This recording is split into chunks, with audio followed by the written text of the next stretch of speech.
Today I thought I'd respond to some of the most frequent questions and comments that I received. Though I usually try to respond to questions individually, some of these occur often enough that I thought it made sense to address them in a video. The first question has to do with leaves. Why don't you shred leaves before adding them to your hot compost pile? Wouldn't they break down more quickly? Yes, shredding leaves would definitely speed up the decomposition process. And if my goal was to have finished compost in a matter of a few weeks, I'd definitely shred them. But keep in mind, the compost that we make in the fall with leaves won't be needed all the way until the spring, several months away. And this gives the leaves plenty of time to decompose in a hot compost pile, even if not shredded. We collect most of our leaves in November and usually have our compost piles built by December. Because we don't do much planting until early May, that gives the compost 5 full months to break down, which is more than enough time for a hot compost pile. For example, here's a pile we built late last fall. You can see it was overflowing with leaves, but by late March when I turned the pile, there was no sign of the leaves. The pile remained hot for several weeks and never froze during the winter, thanks to the size of the pile, the right mix of green and brown ingredients, sufficient moisture, and the fact it was covered with plastic during the cold months. So if your goal is to have finished compost in just a few weeks, it definitely makes sense to shred the leaves first.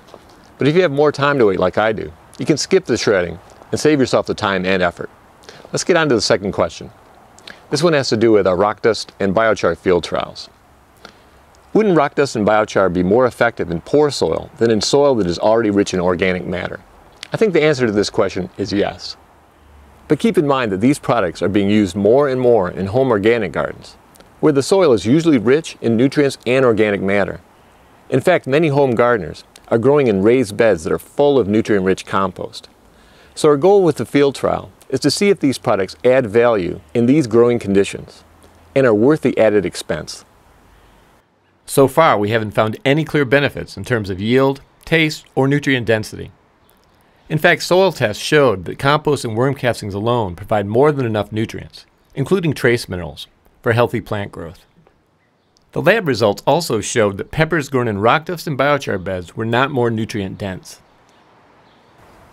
But getting back to the original question, yes, I do think that biochar and rock dust are more likely to be beneficial in poor soil. Biochar in particular has a lot of potential thanks to its ability to hold water, nutrients, and microbes. But it has less of an impact when these three are already abundant. I'm more skeptical, however, about the value of rock dust, especially considering the cost. I know the prevailing wisdom is that most soils are devoid of trace minerals, but this is not necessarily the case. And I think you'd be surprised if you saw the levels of trace minerals in common free resources like comfrey and even autumn leaves, when compared mineral by mineral to rock dust. In fact, Stephen McGarry will be sharing lab results showing these side-by-side comparisons in the near future, so please be on the lookout for that video.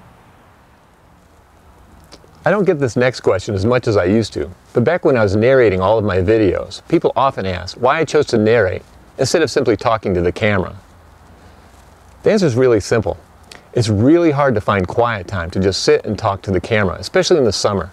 But rather than explain myself further, I'll show you a clip to give you a better idea. What you don't know is that there's often so much noise in the garden that I replace the actual audio with audio recorded when it's quiet. For example, here is the actual audio for this clip. Remarkably resonant sounds of your meridian music system. There are adventures to be had in any city, and nothing will stand in your way when you can cut a path through civilization by heading to your local. And if you think that's bad, check this out.